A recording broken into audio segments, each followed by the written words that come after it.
Terkadang sebuah internet gateway juga menjalankan fungsi proxy. Proxy sebenarnya adalah perangkat yang akan melakukan request ke internet bila ada permintaan dari klien. Banyak pemahaman yang keliru tentang proxy dan NAT ya, karena melihat penempatannya yang kadang-kadang berada di satu buah perangkat atau satu buah komputer. Cuman kita bisa lihat proxy tidak menjalankan NAT, artinya proxy tidak merubah source IP address dari sebuah paket data. Keuntungan dari proxy dapat memonitor request dari klien ke internet, misalnya request HTTP, sehingga proxy dapat mengetahui jenis website apa saja yang dibuka oleh klien sekaligus melakukan pemblokiran. Berbeda dengan NAT tadi, NAT tidak dapat memonitor alamat website yang dibuka oleh klien, yang diakses oleh klien, juga tidak dapat melakukan pemblokiran alamat website dari yang dituju oleh klien. Karena NAT hanya bekerja dengan membaca IP address pengirim maupun IP address tujuan, sedangkan proxy selain membaca IP address pengirim dan IP address tujuan juga membaca isi konten dari HTTP, juga alamat website yang dituju dari sebuah paket data yang dikeluarkan oleh klien.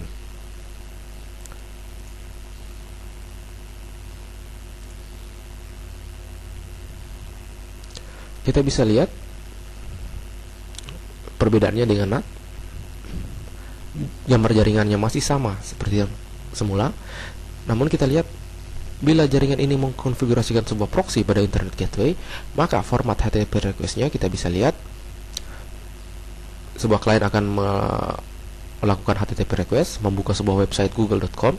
Kita lihat IP address pengirim adalah 192.168.02, sedangkan tujuan dari paket data yang dibuatnya bukan merupakan IP address dari Google, namun merupakan IP address dari internet gateway. Karena internet gateway menjalankan proxy, sehingga request yang dilakukan oleh klien itu akan dialihkan ke proxy. Kemudian kita lihat proxy akan melakukan request HTTP ke internet atas permintaan klien. Kita lihat formatnya, source IP address-nya 114.120, destination-nya adalah IP address Google. Nah, begitu tiba di Google membalasnya dengan HTTP response berisi halaman website yang diinginkan oleh klien. HTTP response-nya akan diberikan ke internet gateway yang menjalankan proxy tadi. Kemudian internet gateway akan meneruskan permintaan tadi ke klien. Kita lihat tidak terjadi translasi perubahan IP address. Kita bisa lihat HTTP request yang ini yang berada di dalam LAN dan HTTP respon yang berada di dalam itu, kedua-duanya masih menggunakan IP address private.